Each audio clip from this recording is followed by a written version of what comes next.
அடுத்ததாக நியூஸ் 18 தமிழ்நாடு தொலைக்காட்சியுடைய செய்தி ஆசிரியர் திரு கார்த்திகை செல்வன் நம்முடைய நினைக்கிறார். சார் வணக்கம். இப்போ கத்தாரில் இருக்கக்கூடிய அமெரிக்க நிலைகள் மீது ஈரான் தாக்குதல் நடத்தியிருக்கு. இது அடுத்தடுத்து எதை நோக்கி பயணிக்குது? தொடர்ச்சியாக நீங்க பத்தி நிறைய பிரத்யேக தகவலை பயந்துருக்கீங்க. உங்களுடைய பார்வை. எதிர்பார்க்கப்பட்ட ஒரு தாக்குதல் தான். ஈரான் எதிர் தாக்குதலை நடத்துவோம் அப்படின்னு சொல்லியிருந்தாங்க. The game is not over அப்படிங்கிற அந்த மெசேஜையும் சொல்லியிருந்தாங்க தேவா. அந்த அடிப்படையில கத்தார்ல இருக்கக்கூடிய அமெரிக்க படைத்தளங்கள் மீது தான் அவங்க முயற்சி எடுத்திருக்காங்க, தாக்குதல் முயற்சி. ஆனா இப்போதைக்கு கத்தாருடைய அபிஷியல் ஸ்டேட்மெண்ட் என்ன வந்திருக்கு அப்படின்னு பாத்தீங்கன்னா, மினிஸ்ட்ரி ஆஃப் டிஃபென்ஸ் நியூஸ்ல இது சக்சஸ்ஃபுல்லா அதை நம்ம தடுத்து நிறுத்தி இருக்கோம் அப்படிங்கிற மாதிரி தான் சொல்றாங்க. இந்த ministry of defence announced that Qatar Air Defense successfully intercepted a missile attack targeting Al Udeid Air Base. அந்த ஏர்பேஸ் தாக்குவதற்கான இது நடந்த போது அது தடுத்து நிறுத்திருக்கோன்னு சொல்றாங்க. அங்க இருக்கக்கூடிய நம்முடைய தமிழ் நண்பர்களும், தோஹால நிறைய தமிழர்கள் இருக்காங்க, நம்ம அங்கிருந்து பேசிட்டு இருக்கக்கூடிய நண்பர்களும் சொல்றாங்க. இன்னும் நம்முடைய நண்பர்கள் இருக்கவங்களும் சொல்றது என்னன்னா, அவங்க எல்லாருமே அதை விசிபிளா பார்க்க முடிஞ்சிருக்குன்றாங்க. அங்கிருந்து ஈரானுடைய அந்த மிசைல்ஸ் வந்தது 8-10 இருக்கும் அப்படின்னா, எதிர்த்தாக்குதல் அதை இன்டர்செப்ட் பண்ணதுலதான் நிறைய இருந்தது அப்படிங்கிறதாகவும், பெரிய அளவுக்கு அவங்களுக்கு இது வரைக்கும் எந்த ஒரு சேதம் அப்படிலாம் ஏற்படல. ஆனா ஒரு எச்சரிக்கை கொடுக்கப்பட்டிருக்கிறது. இப்ப நம்முடைய அரசினுடைய தரப்புல இருந்தும் என்ன சொல்லியிருக்காங்கன்னா, பாதுகாப்பா இருக்கணும் அப்படிங்கிறது தான். அங்க இருக்கக்கூடிய இப்போ ஈராக்ல இருக்கக்கூடிய நம்முடைய எம்பசில இருந்தும் ஒரு தகவல் அவங்களுக்கு கொடுக்கப்பட்டிருக்குது. அந்த தகவல்லையும் in view of the ongoing situation, Indian community in Qatar is urged to be cautious and remain indoors. வீடுகளுக்குள்ளேயே இருக்கணுங்கிற அறிவுறுத்தல் கொடுத்திருக்காங்க. அதே போல please remain calm and follow local news. Instructions and guidance provided by Qatari authorities தான் இருக்கு. இப்போ வரைக்கும் நிலைமை கட்டுக்குள்ள இருக்கு அப்படிங்கறதா சொல்றாங்க. இதுக்கிடையில கத்தார் ஏற்கனவே UAE, Bahrain, Kuwait, Saudi Arabia, Jordan இது எல்லாமே அவங்களுடைய வான் வழியை க்ளோஸ் பண்ணிருக்கிறாங்க. அதாவது இதுக்கான ஒரு விமான பயணங்களுக்கான வழி அப்படிங்கிறது முழுவதுமாக மூடப்பட்டிருக்கிறது. அவங்களுடைய வான்வெளி அப்படிங்கிறது மூடப்பட்டிருக்கு. இந்த நாடுகள் எல்லாமே முன்னெச்சரிக்கை நடவடிக்கையா அவங்களுடைய வான்வெளியை மூடி இருக்கிறாங்க. UAE, Bahrain, Kuwait, Saudi Arabia, Jordan அதோட சேர்ந்து இப்ப கத்தாரும் அந்த அறிவிப்பை கொடுத்திருக்கிறது. அவங்களுடைய வான்வழியை மூடி இருக்கோம் அப்படின்னு அறிவிச்சிருக்கிறாங்க. அதே போல இவங்களுடைய தாக்குதல்கள் அப்படிங்கிறது ஏற்கனவே சொல்லப்பட்டிருக்கக்கூடிய விஷயங்கள் தான்.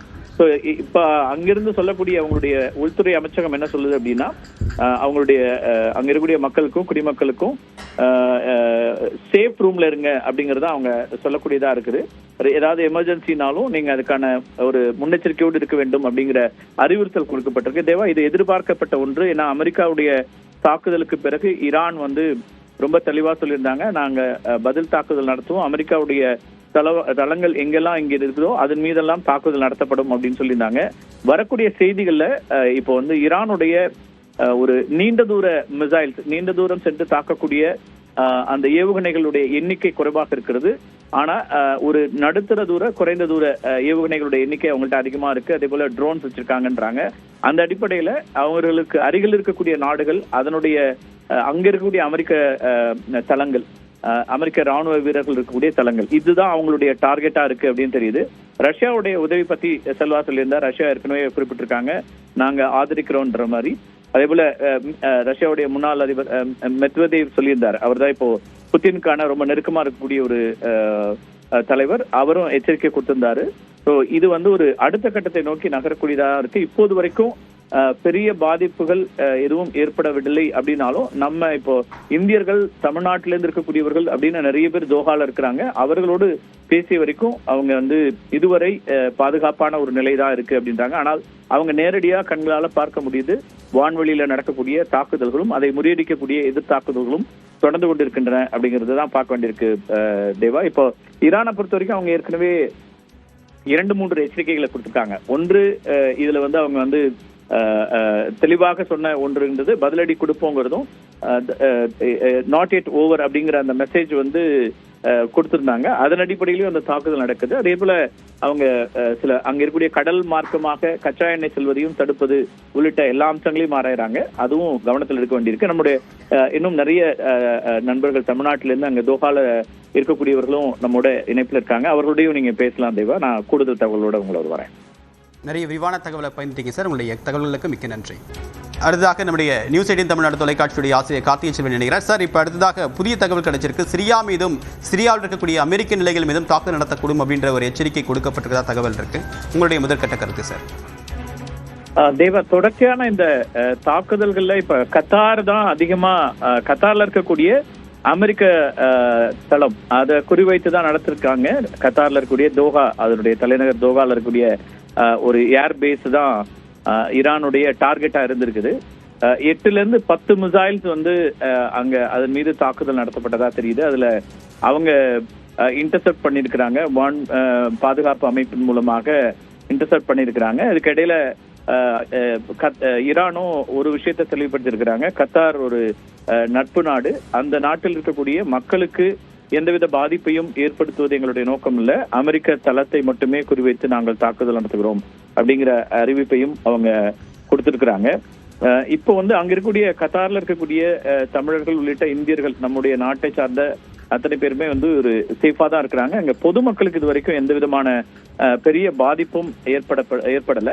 ஆனால் ஒரு பதற்றம் இருக்கு, ஒரு கவலை இருக்கு. எல்லோரையும் அங்க இருக்கக்கூடிய நம்முடைய தூதரகத்திலிருந்து கொடுக்கப்பட்டிருக்கூடிய அறிவிப்புலையும் வீட்டுக்குள்ளாகவே இருக்கணும், அதாவது அவங்கள வந்து அலுவலகமோ அல்லது வீடோ எங்க இருந்தாலும் அவங்கள வந்து பாதுகாப்பாக இருங்க. உள்ளூர்ல இருக்கக்கூடிய கத்தார் நாட்டினுடைய இன்ஸ்ட்ரக்ஷன்ஸ் என்ன இருக்கோ அதை ஃபாலோ பண்ணுங்கிறத மட்டும் கொடுத்துருக்குறாங்க. சில மால் மாதிரியான இடங்கள்ல, சென்ட்ரல் தோஹால தான் பெரிய அளவுக்கு இதனுடைய இந்த அட்டாக்ஸோடைய பாதிப்புகளை நேரடியா பார்த்திருக்கிறாங்க. பாதிப்புகளாக இல்லை, ஆனால் நேரடியாக பார்க்கக்கூடியதாக அமைந்திருக்கிறது. அங்கேயும் எந்த விதமான சேதாரங்களும் பெரிய அளவுக்கு ஏற்படல. ஆனால் மக்கள் இப்போ அங்க இருக்கக்கூடிய மால் உள்ளிட்ட இடங்கள்ல எல்லாம், பொதுமக்கள் புழங்கும் இடங்கள்ல அவங்க ஒரு பதற்றத்தின் காரணமா அலறி அடித்து ஓடக்கூடிய அந்த சூழலையும் நம்ம பார்க்கிறோம். அதே நேரத்துல நான் ஏற்கனவே குறிப்பிட்டது போல வான்வழி அந்த பகுதியில், அந்த சுற்றி இருக்கக்கூடிய நாடுகள் அத்தனையுமே தங்களுடைய வான்வழியை மொத்தமாக அவங்க வந்து மூடி இருக்கிறாங்க. அப்போ விமான போக்குவரத்து என்பது முற்றிலுமாக அங்க வந்து தடை செய்யப்பட்டிருக்கிறது. வான்வெளியில போக்குவரத்து என்பது தடை செய்யப்பட்டிருக்கிறது. அதனால அந்த பகுதியாக போகக்கூடிய பல்வேறு விமானங்கள், வெவ்வேறு நாடுகளுக்கு போக வேண்டிய விமானங்கள்லாம் திருப்பி அனுப்பக்கூடிய அந்த சூழலும் இருக்குது. அதனால ஒரு கிட்டத்தட்ட நீங்க ஒரு இதோட நம்ம ரிலேட் பண்ணி பார்க்கலாம். ஜூன் 13ஆம் தேதி இஸ்ரேல் வந்து எந்த ப்ரொவோகேஷனும் இல்லாம ஈரான் மீது தாக்குதல் நடத்தியது. அந்த திடீர் தாக்குதல்னால அந்த வான் பகுதியில மிகப்பெரிய அளவுக்கு பதற்றம் உண்டாகி அப்போது பல விமானங்கள் வெவ்வேறு மார்க்கமாக திருப்பிவிடப்பட்டன. சில விமானங்கள் அவங்களோட டெஸ்டினேஷனுக்கு போக முடியாம வர வேண்டியது இருந்தது. அப்படியான ஒரு சூழல் தான் இப்போதும் நிலவுது. இப்போ அமெரிக்காவுடைய தாக்குதலுக்கு பிறகு அந்த பகுதி முழுமையாக ஒரு பதற்றத்துக்கான ஒரு பகுதியாக மாறிட்டதுனால இப்போது மற்ற நாடுகள் முன்கூட்டியே இந்த நிலைப்பாட்டை எடுத்திருக்கிறாங்க. அமெரிக்காவும் எதிர் தாக்குதல் நடத்தலாம் அப்படிங்கிற இடத்துல இருந்து இந்த வான்வழி அப்படிங்கிறது மூடப்பட்டிருக்கிறது. இதுல வந்து நிறைய விமானங்கள், நான் குறிப்பிட்டது போல சமீபத்துல வரக்கூடிய செய்திகளை பார்க்கிறோம்.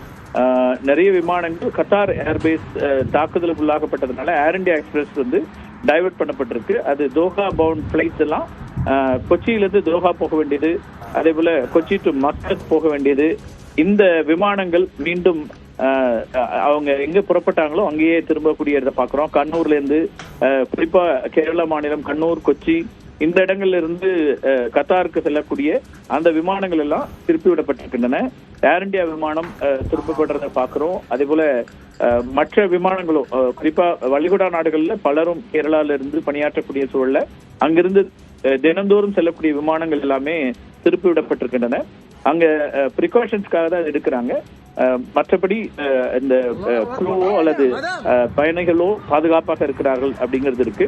அதே நேரத்தில் ஏர் இந்தியா எக்ஸ்பிரஸ் வந்து அதிகாரப்பூர்வமா சொல்லியிருக்காங்க, we regret the inconvenience due to circumstances beyond our control and request guests to update their contact details for real time updates அப்படின்னு சொல்லியிருக்காங்க. ஸோ இது வந்து ஒவ்வொரு விமான நிறுவனத்தினுடைய செய்தியாகவும் இதுதான் இருக்கு தேவா.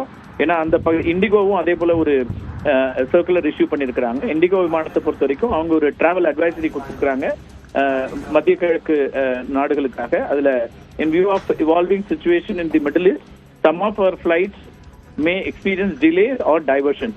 இது நிச்சயமா நம்ம எதிர்பார்க்கப்பட்ட ஒண்ணுதான். இந்த வான்வழி தாக்குதலை ஈரான் தொடங்கி இருக்கக்கூடிய சூழல்ல இந்த விமானங்கள்லாம் திருப்பி அனுப்பக்கூடிய ஒரு நிலையும் ஏற்பட்டிருக்கு. these adjustments are being made to ensure operations remain within safe and compliant airspace அப்படிங்கிறது தான் அவங்க குறிப்பிடுறாங்க. இது இண்டிகோ விமானமும் அதே போல திருப்பி அனுப்பக்கூடியதை பாக்குறோம். ஏர் இந்தியா மொத்தமா நிச்சயமா பாதுகாப்பு இல்லாத ஒரு சூழல்ல விமானங்கள் திரும்பக்கூடியதா தான் இருக்கும். நம்ம இந்த மோதல் இஸ்ரேலுக்கும் ஈரானுக்குமான மோதல் அப்படிங்கிறது அமெரிக்கா வந்த பிறகு எஸ்கலேட் ஆயிருக்குது. இந்த எஸ்கலேஷன் நிச்சயமா எல்லா நாடுகளையும் பாதிக்கும் அப்படிங்கறத நம்ம தொடர்ச்சியா பேசிட்டு இருக்கிறோம்.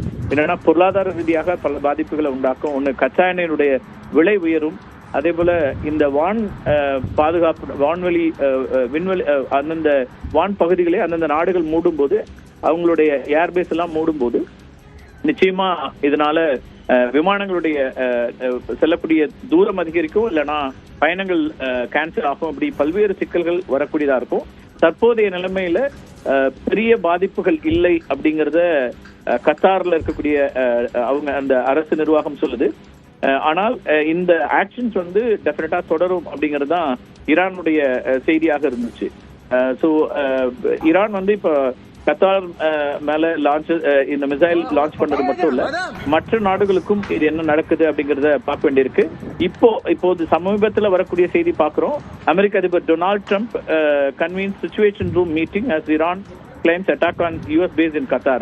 இந்த கத்தார்ல நடத்தப்பட்ட அமெரிக்க தளத்தின் மீதான தாக்குதல், ஈரானால தாக்குதல் நடத்தப்பட்ட பிறகு உடனடியா அமெரிக்க அதிபர் டொனால்ட் ட்ரம்ப் அங்க வெள்ளை மாளிகையில் இருக்கக்கூடிய சிச்சுவேஷன் ரூம் சொல்லுவாங்க, அந்த சூழ்நிலை அறை, அதுல இப்போ ஒரு மீட்டிங்கை கால்ஃபர் பண்ணியிருக்காரு. வழக்கமாக இந்த தாக்குதலுக்கு முன்னாடி அமெரிக்கா ஈரான் மீது தாக்குதல் நடத்துவதற்கு முன்னதாக ஈரான்ல இருக்கக்கூடிய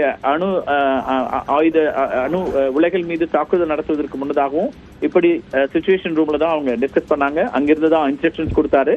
இப்ப அமெரிக்காவுடைய எதிர் தாக்குதல் அல்லது அமெரிக்காவுடைய எதிர் நடவடிக்கை என்னவா இருக்க போகுது அப்படிங்கறதும் இப்ப கவனிக்க வேண்டியதாக இருக்கிறது. அதனாலதான் மத்திய கிழக்கு இந்த மிடில் ஈஸ்ட் கண்ட்ரீஸ்ல இப்போ பதற்றம் இருக்குது அப்படின்னு தான் சொல்லணும். கவலை இருக்குது நிச்சயமா.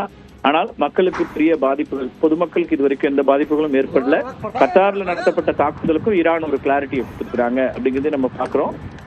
அதே போல இன்னொரு முக்கியமா ஒரு பெரிய அளவுக்கான சத்தம் கேட்டிருக்குது. அதையெல்லாம் அவங்க அங்க இருக்கவங்க உணர்ந்திருக்கிறாங்க. முக்கியமா யுஎஸ் பேஸ் இன் கத்தார்ல மிகப்பெரிய அளவுக்கான ஒரு தாக்குதல் நடத்தப்பட்டிருக்கு. ஃபயர் வர்றது பாக்குறோம். முழுமையான அந்த சேதம் என்ன அப்படிங்கறதுலாம் இனிமேதான் தெரிய வரும். ஆனால் உடனடியா அமெரிக்க அதிபர் ஒரு கூட்டத்தை கூட்டியிருக்கிறார் அப்படிங்கறதுல இருந்து அதுல இருக்கக்கூடிய ஒரு தீவிரத்தன்மையை நம்மளால உணர்ந்து கொள்ள முடியும் அப்படின்னு தான் நினைக்க வேண்டியிருக்கு தேவா. ஈரானுடைய இந்த தாக்குதல் அப்படிங்கிறது அமெரிக்காவை இப்போது ஆலோசனைக்கு தள்ளி இருக்கிறது. கத்தார்ல இருக்கக்கூடிய அமெரிக்க தளங்கள் மீது ஈரான் தாக்குதலை நடத்தி இருக்கிறது. 8 to 10 ஏவுகணைகள் வீசப்பட்டதாகவும் அது தடுத்து நிறுத்தப்பட்டிருப்பதாகவும் தகவல்கள் வருகின்றன. அதே போல கத்தாருடைய வெளியுறவுத்துறை பேச்சாளர், அதிகாரப்பூர்வ செய்தி தொடர்பாளரும் இதை உறுதி செய்திருக்கிறார். கண்டனத்தை கத்தார் தெரிவித்திருக்கிறது.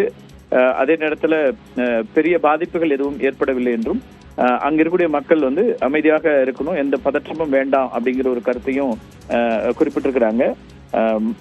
இந்த நிலையில அமெரிக்க வெள்ளை மாளிகையில ஒரு கூட்டம் இப்போது கூட்டப்பட்டிருக்கிறது. டொனால்ட் ட்ரம்ப், அமெரிக்க அதிபர் டொனால்ட் ட்ரம்ப் இப்போ இந்த அங்க இருக்கக்கூடிய சிச்சுவேஷன் ரூம்ல இப்போது இருக்கக்கூடிய சூழல் பற்றி ஆலோசனை நடத்துகிறார் அப்படிங்கறத நம்ம வரக்கூடிய செய்திகளை பார்க்கிறோம். அமெரிக்கால இருந்து வரக்கூடிய செய்திகளை, வெள்ளை மாளிகையில நடக்கக்கூடிய இந்த ஆலோசனைக்கு பிறகு அமெரிக்காவுடைய எதிர் தாக்குதல் என்னவாக இருக்கும் அப்படிங்கறதும் தெரிய வரும். இந்த ரொம்ப ஒரு ஸ்மால் ரீகேப் பண்ணணும்னா இப்போ அடுத்த கட்டத்தை நோக்கி எஸ்கலேட் ஆயிருக்குங்கிறது தான் கவலை அளிக்கக்கூடிய அம்சம். பல விமானங்கள் தங்களுடைய சேவைகளை ரத்து செய்திருக்கின்றன அல்லது விமானங்களுடைய அந்த பாதைகளை மாற்றி இருக்கின்றன. குறிப்பா இந்த வளைகுடா நாடுகளுக்கு செல்லவிருந்த விமானங்கள் இங்கிருந்து சென்னையிலிருந்து, அதே போல கண்ணூர், கொச்சின் உள்ளிட்ட பல இடங்களிலிருந்து வளைகுடா நாடுகளுக்கு, கத்தாருக்கும் அதே போல துபாய் உள்ளிட்ட நாடுகளுக்கும் செல்லவிருந்த விமானங்கள் முழுவதுமாக ரத்து செய்யப்பட்டிருக்கின்றன. இந்தியன் ஏர்லைன்ஸ், அதே போல கோ இண்டியோ, நிறைய இண்டிகோ உள்ளிட்ட விமான சேவைகள் தங்களுடைய அதிகாரப்பூர்வமாகவே இதை அறிவித்திருக்கின்றன. எனவே விமான சேவை பெருமளவுக்கு பாதிக்கப்பட்டிருக்கிறது. அந்த பகுதியில் இருக்கக்கூடிய அனைத்து நாடுகளுமே தங்களுடைய வான்வெளியை மூடியிருக்கின்றன. ஏன்னா இப்போ ஈரானுடைய தாக்குதல், அதுக்கு எதிர் தாக்குதலா அமெரிக்காவும் தன்னுடைய எதிர் தாக்குதலை தொடங்கலாம் அப்படிங்கிற இடத்துல இருந்து இப்போது முழுமையாக தங்களுடைய அந்த வான்வெளியை மூடி இருக்கக்கூடிய சூழல்ல இந்த வான்வெளி இந்த தாக்குதல் அடுத்த கட்டமாக எதை நோக்கி நகரும் அப்படிங்கிற கேள்வியும் எழுந்திருக்கிறது. இதுல ரொம்ப குறிப்பா நம்ம பார்க்கும்போது எல்லா இடங்களிலுமே கிட்டத்தட்ட ஒரு பெரிய ஒரு பதற்றம் கத்தார்ல இருக்கு. அங்கிருந்து தமிழர்கள் நம்மோடு பேசக்கூடியவர்கள் பலரும் சொன்னது எந்த பாதிப்பும் ஏற்படவில்லை, ஆனாலும் அடுக்குமாடி குடியிருப்புகளிலிருந்து அங்க இருக்கக்கூடிய குழந்தைகள், முதியோர் உள்ளிட்ட அத்தனை பேருமே பாதுகாப்புக்காக கீழே இறங்கி வந்திருக்கிறார்கள். குறைந்தபட்சமாக தங்களுடைய தேவைகள், பாஸ்போர்ட் உள்ளிட்டவற்றை எடுத்துக்கொண்டு கீழே வந்து நாங்கள் நிற்கிறோம் அப்படிங்கிற அந்த செய்தியை தான் எல்லாருமே குறிப்பிட்டிருக்கிறாங்க. இப்படியான ஒரு சூழல்ல இதுவரை தோஹால இருக்கக்கூடிய, கத்தார்ல இருக்கக்கூடிய இந்தியர்களுக்கோ தமிழர்களுக்கோ அல்லது வேறு யாருக்குமே எந்த விதமான பாதிப்பும் ஏற்படவில்லை. ஆனால் இந்திய தூதரகம் எச்சரிக்கைகளை கொடுத்திருக்கிறது. கத்தார்ல இருக்கக்கூடிய இந்தியர்கள் எச்சரிக்கையோடு பாதுகாப்பாக இருங்கள் அப்படிங்கிற தூதரகத்தினுடைய அறிவுறுத்தலை பார்க்கிறோம். இதுதான் இப்போதைய சூழலாக இருக்கிறது. இதற்கு பிறகு அமெரிக்காவுடைய எதிர்வினை என்னவாக இருக்கிறது அப்படிங்கறத பொறுத்தும் நாம வந்து அடுத்தடுத்த கட்டங்கள்ல இந்த மோதல், இந்த தாக்குதல் அல்லது இது போராக மாறுகிறதா, முழு நேர போராக மாறுகிறதா அப்படிங்கிற கேள்வி எல்லாம் எழும். இப்போதைய நிலையில ஜூன் 13ஆம் தேதி எந்தவித ப்ரொவோகேஷனும் இல்லாம திடீரென இஸ்ரேல் ஈரான் மீது தாக்குதல் நடத்தியது. அதற்கு பிறகு ஈரான் இஸ்ரேலுக்கு எதிர் தாக்குதல் நடத்தி கொண்டிருந்தது. இதுக்கிடையில தான் சில தினங்களுக்கு முன்பதாக ஈரானுடைய அணு உலைகள் மீது 3 அணு உலைகள் மீது ஃபாதோ, நத்தான்ஸ், அதே போல மற்றொரு அணு உலையின் மீது தாக்குதலை நடத்தியது அமெரிக்கா. அந்த தாக்குதலுக்கு எதிர்வினையாக உடனடியாக இஸ்ரேல் மீது 30 ஏவுகணைகளை அனுப்பி தாக்கியது ஈரான். இந்த தாக்குதல் மூலமாக ஈரான் குறிப்பிட்டது அமைதி, நாங்கள் யாருக்கும் அடிபணிந்து செல்ல மாட்டோம் அப்படிங்கிற செய்தியை தான் சொல்லப்பட்டிருந்தது. ஏன்னா டொனால்ட் ட்ரம்ப் ஏற்கனவே ஒரு எச்சரிக்கை கொடுத்திருந்தார். இது வந்து அமைதி ஏற்பட வேண்டும், இல்லை என்றால் ஈரான் பெரிய ஒரு துயரத்தை சந்திக்க வேண்டியிருக்கும் அப்படிங்கிற ஒரு எச்சரிக்கை கொடுத்திருந்தார். ஆனால் ஈரான் அதை பற்றி எந்த கவலையும் கொள்ளப் போவதாக இல்லை என்ற அறிவிப்பை கொடுத்திருந்தது. அதனுடைய அதி உயர் தலைவர் கொமேனி பதில் எச்சரிக்கையும் கொடுத்திருந்தார். இதற்கான விலையை அமெரிக்கா சந்திக்க வேண்டியிருக்கும் அப்படிங்கிற ஒரு பதிலடியை கொடுத்திருந்தாங்க, எச்சரிக்கையை கொடுத்திருந்தது ஈரானுடைய அரசு. கூடவே அவர்கள் சொன்னது பதில் தாக்குதல் எப்போது என்பதை எங்களுடைய ராணுவம் முடிவு செய்யும் அப்படிங்கிற கருத்தை சொல்லியிருந்தாங்க. எப்போது, எவ்வளவு நேரம், எங்கேயெல்லாம் தாக்குதல் நடத்த வேண்டும் என்கிற அத்தனை முடிவுகளும் ஈரான் ராணுவம் எடுக்கும் அப்படிங்கிறது தான் அவர்கள் சொல்லியிருந்தது. Game is not yet over அப்படிங்கிற கருத்தையெல்லாம் சொல்லியிருந்தாங்க. அந்த அடிப்படையில் இப்போது தொடர்ச்சியாக இந்த மோதல் நடந்து கொண்டிருப்பதை நம்ம பார்க்கிறோம். இது அடுத்தடுத்த கட்டத்தை நோக்கி நகரக்கூடாது என்பதுதான் பெருமளவு யுத்தம் வேண்டாம், அமைதியை விரும்பக்கூடிய அத்தனை பேருடைய விருப்பமாக இருக்கிறது. ஆனால் அமெரிக்காவுடைய முடிவு என்னவாக இருக்க போகிறது? இப்போது வெள்ளை மாளிகையில அந்த நடக்கக்கூடிய அந்த சிச்சுவேஷன் நடக்கக்கூடிய கூட்டத்திற்கு பிறகு என்ன முடிவை டொனால்ட் ட்ரம்ப் எடுக்க போகிறார் என்பதெல்லாம் முக்கியமாக கவனிக்கப்படக்கூடியதாக இருக்கும். இப்போதைய நிலையில கத்தார், ஐக்கிய அமீரகம், பஹ்ரைன் உள்ளிட்ட நாடுகள் தங்களுடைய வான்பரப்பை முழுவதுமாக மூடி இருக்கக்கூடிய சூழல்ல ஒரு பதற்றம் அங்கே நிலவக்கூடியதாகத்தான் இருக்கிறது. தொடர்ச்சியாக நாம வந்து ஒவ்வொரு தாக்குதல்கள் அங்கே நடந்து கொண்டிருக்கக்கூடிய செய்திகளை உடனுக்குடன் பதிவு செய்து கொண்டிருக்கிறோம். தொடர்ந்து இணைந்திருங்கள். நியூஸ் 18 தமிழ்நாடு.